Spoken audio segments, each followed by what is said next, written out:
अस्सलामुअलैकुम नाज़रीन, मैं हूं सलवा स्नैन और आप देख रहे हैं सूर्या न्यूज़ HD। आइए नजर डालते हैं आज की अहम खबरों पर। शिकारपुर रिपोर्टर मरजानवाह चौकी के करीब पुलिस और डाकुओं में मुकाबला, एहलकार शहीद, एक एहलकार जख्मी। खानपुर थाने की हदूद में वाक़या मरजानवाह पुलिस चौकी के करीब पुलिस और जुराइम पेश अफराद के दरमियान शदीद फायरिंग का तबादला हुआ। इस मुकाबले में पुलिस मोबाइल का ड्राइवर रहमाबाद का रहायशी एहलकार गोली लगने से शदीद जख्मी हो गया, जो बाद में जख्मों की ताब न लाते हुए शहीद हो गया, जबकि एक और पुलिस एहलकार मामूली जख्मी हुआ।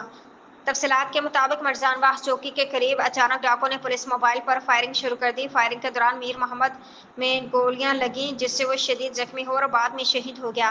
जख्मी होने वाले दूसरे एहलकार को भी फौरी तौर पर खानपुर अस्पताल मुंतकिल किया गया।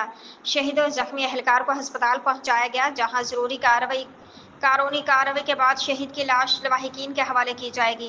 दूसरी जानिब वाक़े की इत्तला मिलते ही बड़ी तादाद में पुलिस एहलकार मौका पर पहुंच गए और इलाके में मुलजमान की तलाश के लिए सर्च ऑपरेशन शुरू कर दिया गया है।